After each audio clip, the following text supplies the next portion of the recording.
사회를 봐주시니까 너무 좋네요. 특히 제가 찬송가를 제가 선택하고도 찬송가가 음이 이렇게 높은 줄 몰랐습니다. 만약에 제가 사회 봤으면 말씀 듣기 전에 성도들 시험 들 뻔했습니다. 감사합니다. 예. 미국에 클라이드 하먼이라는 골프 강사가 있었습니다. 그에게는 4명의 아들이 있었는데 4명의 아들 모두가 골프 강사였습니다. 한 번은 하먼 씨가 4아들을 모아놓고 이야기했습니다. 너희들이 앞으로 너희들에게 골프를 배우러 레슨 받으러 오는 많은 사람들이 있을 것이다. 그런데 찾아오는 많은 사람들을 내가 시행하는 것을 보면, 자세를 보면 여러 가지 문제점을 너희들이 보게 될 것이다. 그런데 만약에 10가지의 문제점이 있으면 강사가 해야 될 것이 무엇이냐? 10가지 문제 중에 9가지 문제를 일으키는 근본적인 문제 하나를, 그것을 파악하고 그것을 가르치는 것이 너희들이 할 일이라고 이렇게 이야기했습니다. 지금 북이스라엘의 그러한 형국입니다. 지금 북이스라엘도 수많은 문제를 일으키고 있는데, 수많은 문제를 일으키고 있는 그 근본적인 문제에 대한 원인이 무엇인지 그것을 파악해야 되는 중요한 시점이 되었습니다. 우리가 계속해서 호세아를 살펴보고 있는데, 호세아가 활동한 시기는 여로보암 2세 말기부터입니다. 그런데 여로보암 2세가 죽고 난 이후 북이스라엘은 극도의 혼란에 빠져듭니다. 여로보암 1세가 죽고 난 이후 30년 만에 북이스라엘이 멸망하게 되는데, 그 30년 동안 6명의 왕이 바뀝니다. 그리고 3명의 왕은 2년도 채 왕위에 있지 못합니다. 그리고 4명의 왕은 쿠데타에 의해서, 쉽게 말하면 앞에 있는 왕을 죽이고 왕위에 오릅니다. 극도의 전국의 혼란 시대입니다. 그리고 아수르의 침략 위험은 고조되고, 그리고 이 사회 부는 특정 계층에만 집중되었습니다. 그리고 사회 정의는 땅에 떨어졌습니다. 그리고 일반 서민들은 높은 세금에 많이 힘들어하고 있었습니다. 정말 사회 곳곳에 사기와 폭력과 강도와 간음과 술 취함, 온갖 제약으로 만연된 그런 시대에 접어들게 되었습니다. 도대체 이 나라를 어디서 어떻게 손을 대어야 할지 모르는 그런 형국에 되어버렸습니다. 정말 문제의 해결의 실마리를 어디서 찾아야 될지 모를 지경입니다. 이렇게 꺼져가는 민족의 등불을 바라보며 호세아는 모든 문제를 일으킨 근본 문제는 이스라엘 백성들이 하나님을 떠났다는 그런 진단을 합니다. 그리고 진단에 대한 처방은 무엇이냐?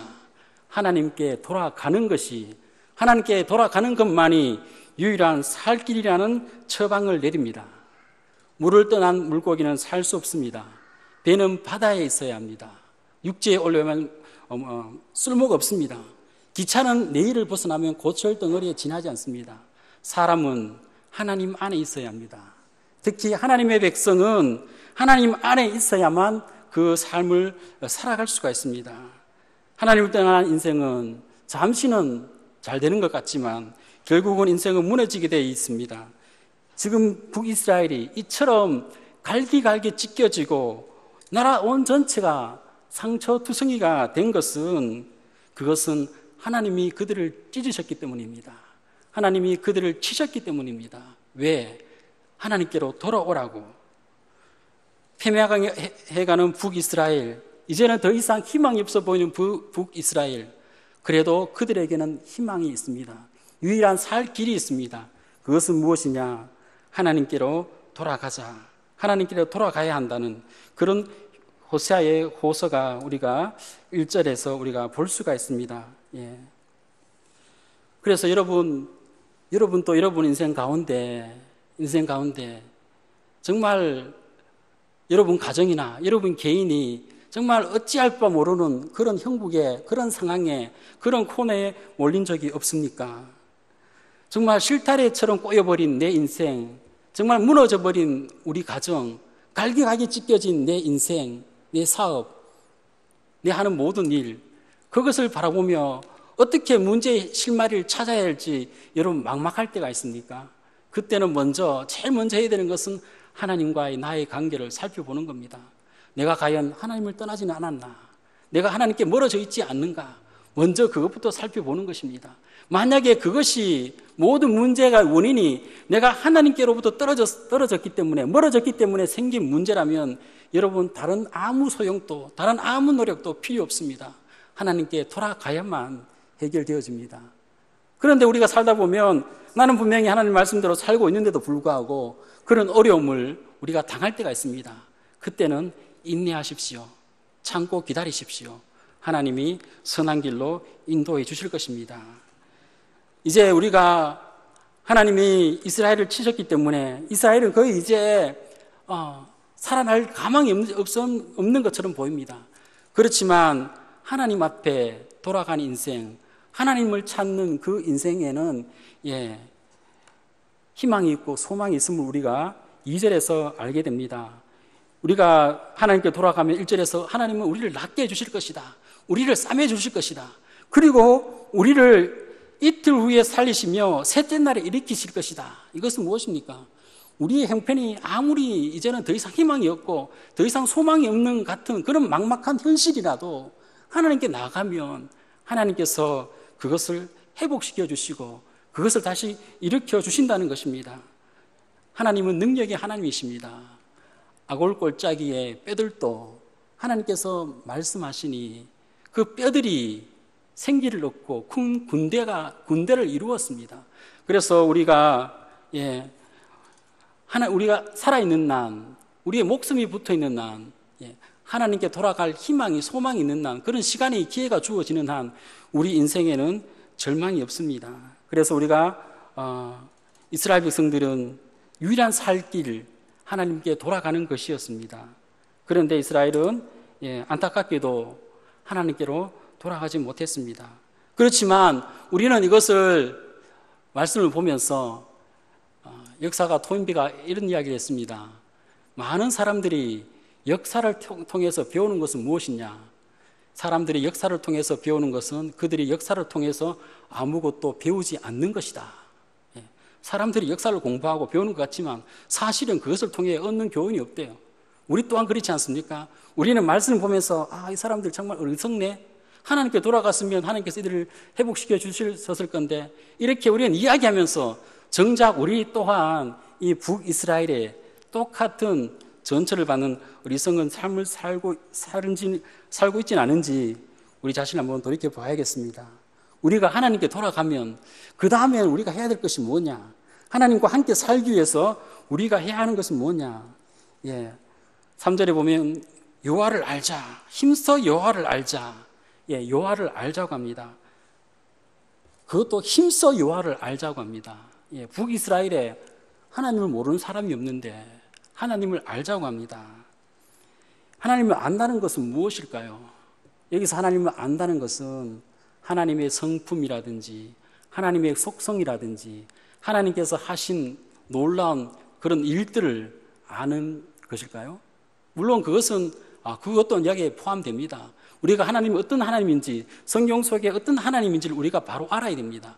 그래야 바른 지식을 가져야 우리가 성경 속에 있는 하나님을 믿는 것이지 우리가 하나님을 제대로 알지 못하면 우리가 만든 하나님을 우리가 섬길 수가 있습니다. 그래서 우리는 하나님의 성품이라든지 하나님의 속성이라든지 하나님에 대하여 우리는 알아야 합니다.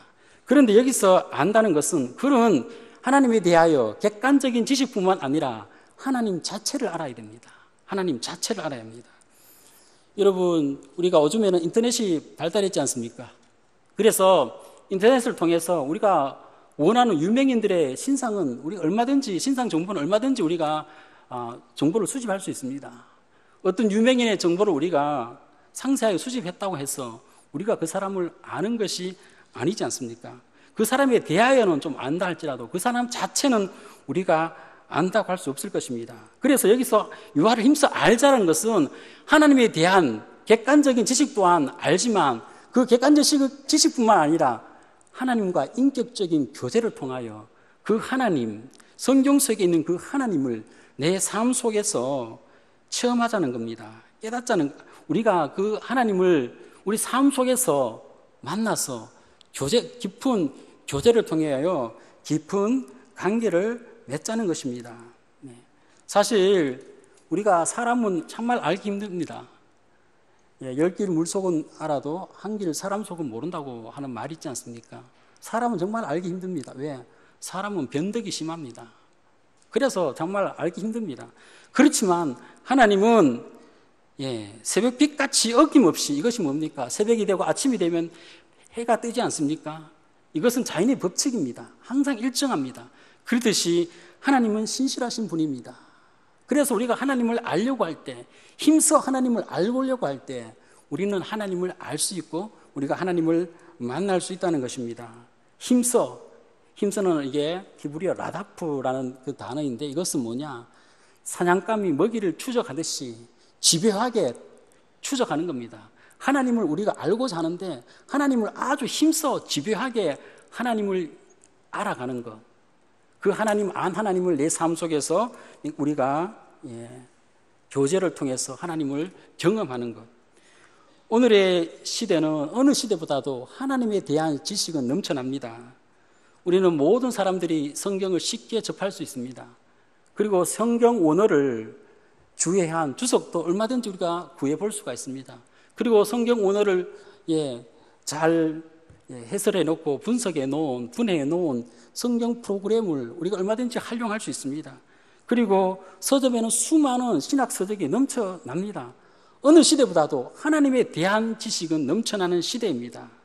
그런데 과연 오늘날 그 넘쳐나는 객관적인 하나님의 지식을 정말 삶 속에서 하나님과 교제로, 하나님의 인격적인 만남으로 이어짐으로 통해서 하나님을 깊게 알아가는 참다운 하나님의 알미, 오늘날 얼마만큼 풍요로운지 우리가 돌아본다면 그다지 객관적인 지식만큼 이렇게 하나님을 삶 속에서 체험하는 그런 하나님을 알면 부족하다고 생각합니다. 우리가 하나님을 체험한다고 해서 우리가 이상한 체험 있잖아요. 하나님의 음성을 듣는다든지 이게 환상을 본다든지 이상한 것을 보는 것을 의미하는 것이 아닙니다.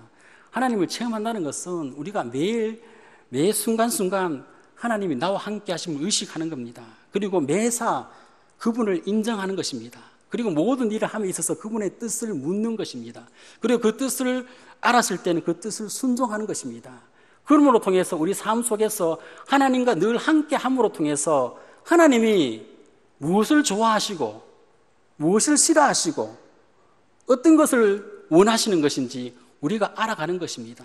성경에 하나님은 사랑의 하나님이라고 하시는데 내 삶 속에서 내가 늘 교제함으로 통해서 내같이 매일마다 실수하고 매일마다 우리가 범죄하고 매일마다 넘어지는 내가 하나님께 회개하며 나아갈 때 하나님께서 나를 받아주시는 그 하나님의 넓으신 사랑을 체험함으로 통해서 하나님의 사랑을 아는 것입니다.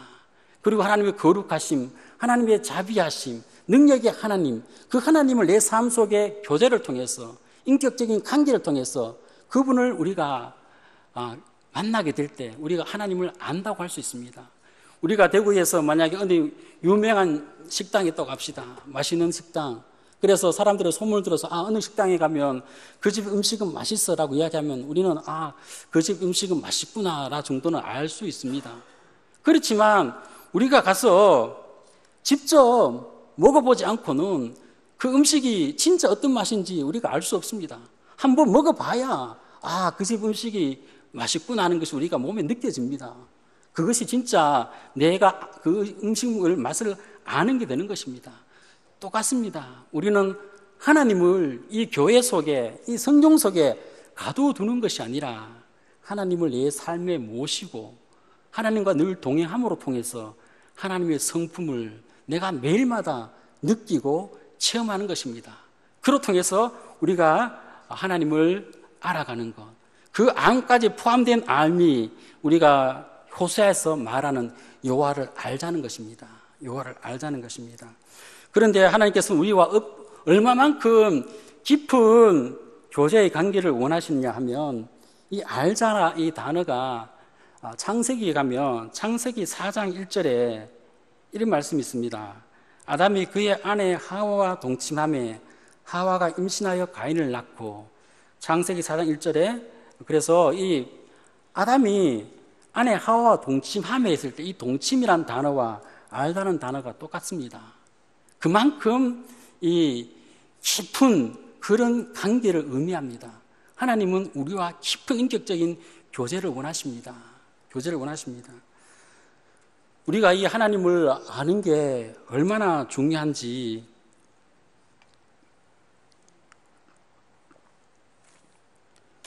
우리가 마지막 때 예수님이 재림하시면 아니면 우리가 죽으면 마지막 때 하나님 심판대에 서야 합니다. 우리가 예수님 앞에 서는 순간이 있을 것입니다. 그때 예수님이 우리를 안다고 하셔야 됩니다. 마태복음 7장 23절에 보면 이런 말씀이 있습니다. 그때 내가 그들에게 밝히 말하되 내가 너희를 도무지 알지 못하니 불법을 행한 자들아 내게서 떠나가라 하리라. 그때 내가 그들에게 밝히 말하되 내가 너를 도무지 알지 못하니. 여러분, 예수님이 알지 못하는 사람이 있을까요? 이 세상에 예수님이 모르는 사람은 없습니다. 예수님이 사람을 모른다면 어떻게 예수님이 심판주로서 그 사람을 심판할 수 있습니까? 예수님은 이 세상 모든 사람을 다 아십니다. 그런데 예수님께서 여기서 도무지 모른다고 하신 것은 너와 나와는 아무런 인격적인 관계가 없다는 겁니다. 너에 대하여는 알지만 나는 너 자체를 모른다. 너와 나는 어떤 인격적인 관계가 없다는 것입니다. 여러분, 우리가 예수님을 아는 것도 중요합니다. 그렇지만 더 중요한 것은 예수님이 우리를 아셔야 합니다. 우리가 청와대 가려고 그러면 우리가 아무리 대통령 알아도 청와대 못 갑니다. 대통령이 우리를 알아줘야 청와대 들어갈 수가 있습니다. 우리가 백날 예수님 안다고 해도 예수님이 난 너 몰래, 난 너 몰라, 도무지 몰라. 그렇게 말씀하시면 우리는 천국에 들어갈 수가 없습니다. 여러분, 우리가 이 하나님과의 인격적인 교제를 통해서 하나님이 우리를 알게 되는 것, 그것이 얼마나 중요한 것인지 우리가 이 말씀을 보면서 우리가 다시 한번 우리가 깨달아야 되겠습니다. 그런데 우리가 하나님을 아는 자에게는 우리 보면 4절에 보면 3절에 보면 은혜가 임합니다. 어떤 은혜가 임하느냐 하면 어김없나니 비와 같이 땅을 적시는 늦은 비와 같이 처음에 비는 이른 비고 뒤에 땅을 적시는 늦은 비입니다. 이것은 무엇이냐? 이스라엘 땅은 농사를 지으려면 이른 비, 늦은 비가 있어야 됩니다. 이른 비가 내리면 이제서야 농사를 시작하고 늦은 비, 이제 농사가 끝날 때쯤 되면 늦은 비가 내려서 그 곡식을 연글게 만듭니다. 그래서 하나님을 안다는 것은 아까 말했듯이 객관적인 지식뿐만 아니라 교제를 통해서 하나님과 깊은 인격적인 관계가 이루어진 그 사람에게는 풍성한 하나님의 은혜가 임한다고 말씀하고 있습니다. 그런데 하나님께서는 4절에 가서 한탄하십니다. 에브라임아 내가 어떻게 하랴? 유다야 내가 내게 어떻게 하랴? 너희의 인애가 아침 구름이나 시 없어지는 이슬 같다. 이것은 무엇입니까? 여러분 집에 있는데 자녀들이 도대체 말 듣지 않으면 자녀들 앉혀놓고 그러지 않습니까? 네가 도대체 그렇게 말 안 듣는데 내가 도대체 어떻게 해야 되겠느냐? 내가 도대체 네한테 어떻게 할꼬? 이렇게 자식들한테 이야기하지 않습니까? 우리 남부교회 성도님들은 다 훌륭한 자녀를 두셔가지고 그런 이야기를 한 번도 한 적이 없으신가 봐요. 저는 그 이야기 듣고 자랐습니다. 듣고 자란 여러분, 하나님께서 지금 그렇게 이야기하고 있습니다. 내가 도대체 너희에게 어떻게 해야 되겠느냐? 왜? 너희들은 하나님을 믿는 백성이라고 하면서도 도대체 너희들의 모습 속에는 도대체 나를 닮은 구석이 하나도 없다는 겁니다. 하나님을 닮은 구석이 하나도 없다. 그것은 뭐냐? 하나님을 닮았으면 너희들에게 인애가 있을 텐데 너희들에게는 인애가 없다는 겁니다. 인애가 아침 구름이나 시 없어지는 이슬 같다. 아침 안개나 아침 이슬과 같다는 것입니다. 인애가 우리 히브리어는 헤세드입니다. 헤세드. 이 인애란 말을 우리가 자주 접하게 되는데 이 헤세드는 무엇이냐? 언약에 근거한 신실한 사랑입니다. 언약에 근거한 신실한 사랑. 그래서 이 하나님이 인간을 향한 헤세드는 어떻게 나타나느냐? 사랑, 긍휼, 자비, 은혜로 나타납니다. 하나님께서 언약의 근거에서 부족한 우리를 사랑해 주시고 불쌍히 여겨 주시고 긍휼히 여겨 주시고 자비를 베풀어 주시는 것, 그것이 헤세드입니다. 그렇다면 인간이 하나님에 대한 헤세드는 어떻게 나타나느냐? 하나님에 대한 사랑, 충성, 헌신, 순종으로 나타납니다. 여러분, 이스라엘 백성은 하나님과 언약을 맺었습니다. 하나님 백성이 되겠노라고 언약했습니다. 그렇으면 그 언약을 신실히 지켜야 합니다. 오늘 우리 호세아를 우리가 살펴보고 있는데, 호세아는 호세아와 고멜의 결혼 이야기가 있습니다. 두 사람은, 고멜과 호세아는 결혼으로 서로 사랑하기로 약속했습니다. 그렇기 때문에 두 사람은 어떤 상황과 환경 속에서도 서로 사랑해야 합니다. 호세아가 왜 고멜을 끝까지 사랑했느냐?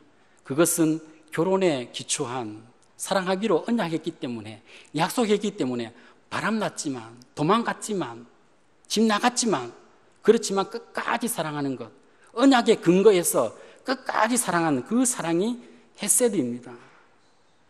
결혼한 부부는 결혼하기 전에는 사랑해서 결혼하지만 결혼하고 난 뒤에는 결혼했기 때문에 사랑해야 합니다. 사랑하기 위해서 의지적으로 노력해야 합니다. 그것이 결혼 전과 결혼 후가 다르다는 것입니다. 그런데 이런 헤세드는, 인애는, 사랑은 하나님을 향해서만 나타나는 것이 아니라 내 옆에 있는 이웃을 위해서, 다른 사람을 향해서도 나타나야 하는 겁니다. 그런데 이스라엘은 사람들에게 이 인애가 없는 거예요. 인애가 있다고 하지만 시 없어지는 아침 안개나 이슬 같다는 거예요. 잠시 인애 사랑하는 것 같지만 얼마 같지 않으면 똑같이 그 사랑이 전혀 없어지는 그런 모습을 하나님께서 안타까워하고 계십니다. 우리 또한 그렇지 않습니까?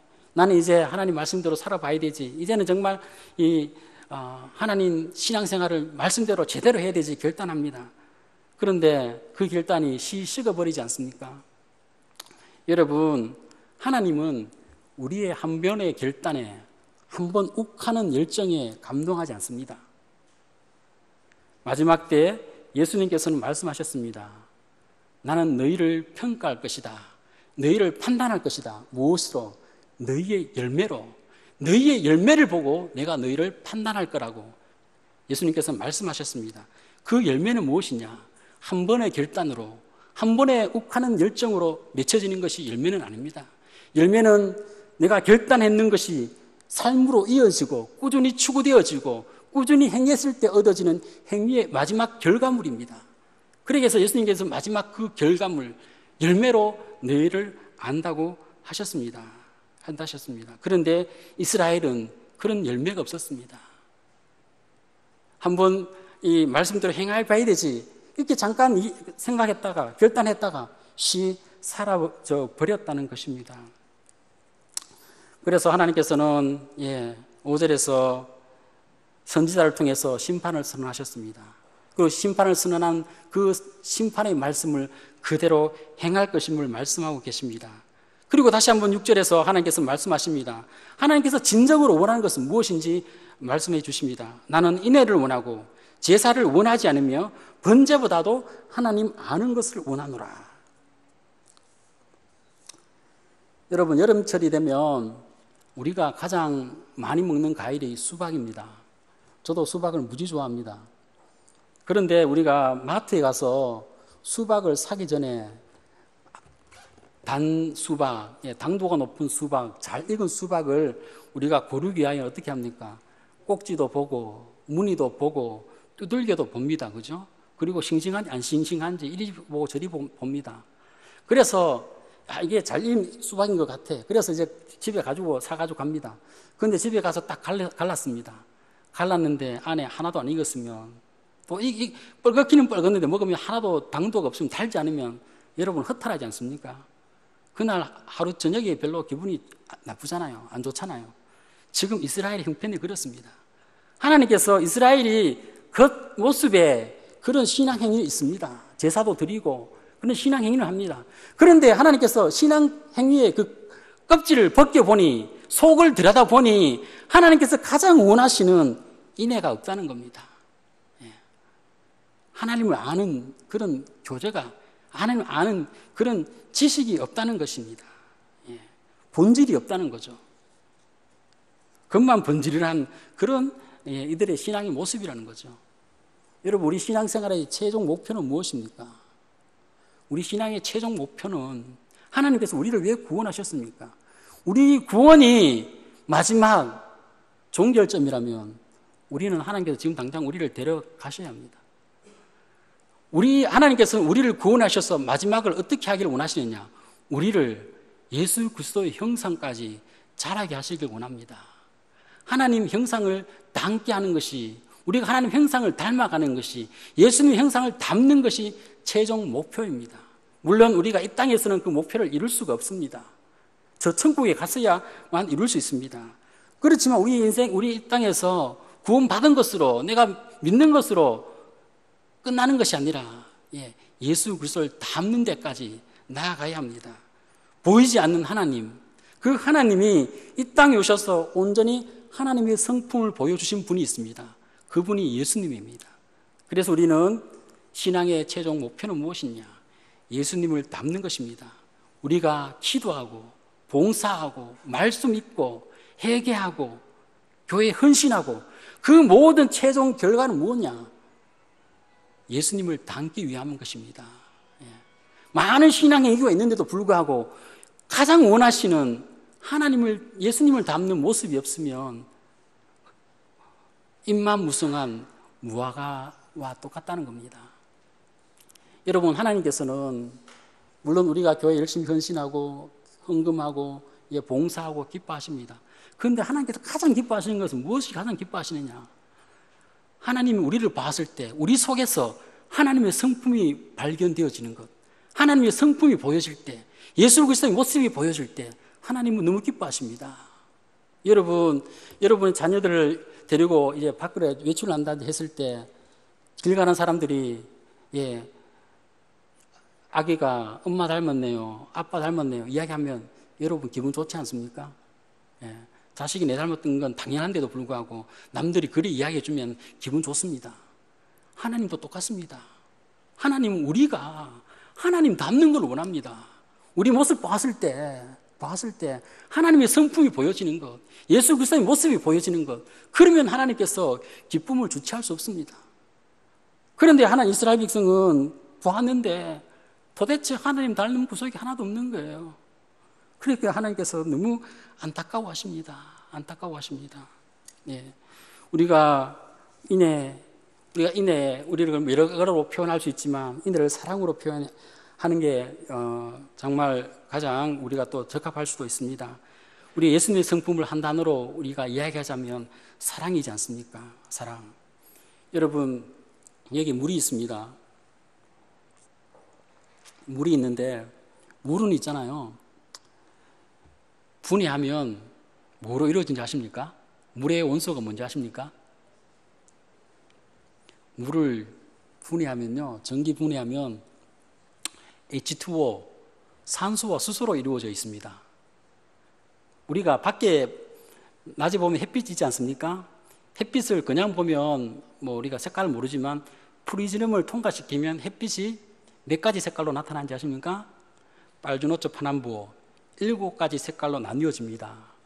그런데 여러분, 사랑을 이루는 성분은 몇 가지인지 아십니까? 사랑의 원소는 몇 가지인지 아십니까? 사랑을 분해한다면, 사랑을 프리즘에 통과시킨다면 몇 가지 원소로, 몇 가지 구성 요소로 분해되어질까요? 나누어질까요? 그것은 고린도전서 13장 4절에서 7절에 있습니다. 우리 같이 한번 읽어보겠습니다. 시작. 사랑은 오래 참.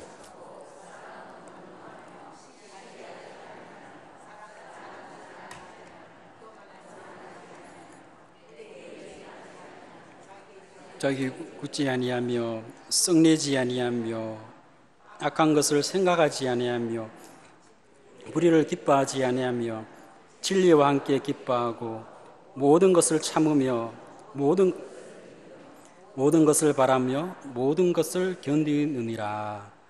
아멘. 사랑은 15가지의 원소로 이루어져 있습니다. 사랑이 얼마나 중요하냐. 온전히 사랑을 이루면 이러한 모든 성품을 이루어진다는 것입니다. 여러분, 이 고린도 13장 4절에서 7절에 말씀하고 있는 사랑, 이 사랑은 세상이 말하는 그런 사랑이 아닙니다. 세상 유행 가사에서 말하는 그런 사랑이 아닙니다. 여러분, 여기에 13장에 있는 사랑의 앞에는 정관사가 붙어 있습니다. 그것은 유일한 사랑입니다. 그 사랑입니다. 그 사랑을 온전히 이루신 분은, 그 사랑을 온전히 가지신 분은 예수님 뿐입니다. 이 사랑자 대신에 예수님을 이름을 넣고 예수님을 넣고 하면 완벽하게 문장이 잘 어울립니다. 그런데 여러분 한 사람은 내 자신의 이름을 넣고 한번 읽어보려고 그러면 안 어울리잖아요. 우리는 이 예수님의 그 사랑을 본받기 위하여 힘쓸 뿐이지 이 온전한 사랑을 이룰 수는 없습니다. 그렇지만 우리가 이 사랑을 본받기 위하여, 그 사랑을 본받기 위하여 우리가 힘써야 합니다. 여러분의 바쁜 교회 생활, 예배 생활, 기도 생활, 헌금 생활, 많은 봉사의 자리, 그 모든 외형적인 신앙 행위를 다 걷어내었을 때 그 중심에 하나님이 찾고자 하는, 하나님이 원하시는 이 사랑이 있습니까? 이것이 빠지고 행해지는 모든 신앙생활은 슛은 많이 날리는데 골을 넣지 못하는 축구 경기이고, 안타는 많이 치고 진루는 많이 하는데 점수를 올리지 못하는 야구 경기이고, 안고 없는 찐빵이고 빗졸군 개살구이고 속에 바람만 든 무에 불과합니다. 하나님을 바로 알며 우리가 정말 하나님의 인격적인 교제를 통해서 이 사랑을 본받아 갈 수 있는 우리들이 되었으면 좋겠습니다. 그 사랑은 세상 어디에서도 우리가 본받을 수도, 느낄 수도, 받을 수도 없습니다. 하나님께로부터만, 하나님과의 관계를 통해서만 그 사랑을 우리가 느낄 수 있고 체험할 수 있고 본받을 수가 있습니다. 그렇기 때문에 하나님의 인격적인 교제가 그만큼 중요하다는 것입니다. 여러분, 하나님부터 너무 멀어져 있지 않습니까? 그러면 우리 돌아갑시다. 더 찢기고 더 두들겨 맞기 전에 우리가 돌아가야겠습니다. 그러면 이제 돌아갔으면 우리 하나님을 힘써 합시다. 열심히 성경 읽고 열심히 말씀 배우고 열심히 성경 공부하는 것부터 시작해서 거기에 끝나는 것이 아니라 그 하나님을 내 삶 속에 모시고 날마다 그분과 함께 호흡합시다. 여러분을 가장 잘하는 분이 누굽니까? 결혼한 사람은 다 부부지 않습니까? 부부가 오래 살다 보면 그 사람이 지금 표정만 봐도 무슨 생각하고 있는지 알지 않습니까? 목소리만 들어도 괜찮다고 해도 저게 안 괜찮은 걸 줄 알고, 화났다고 그래도 실은 화났다는 거 우리가 알잖아요. 오랫동안 살다 보면. 하나님은 그렇게 우리가 알아가야 합니다. 그래서 우리가 정말 그렇게 깊숙이 하나님을 교제를 통해서 내 삶 속에서 하나님을 알아가는 우리 모두가 되었으면 좋겠습니다. 그럴 때 정말 우리 안에 하나님이 찾고자 하는 인애, 사랑의 성품이 맺혀집니다.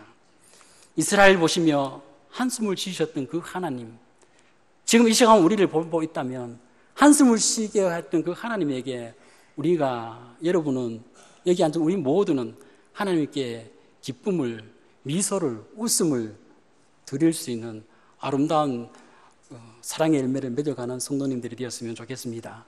기도하겠습니다.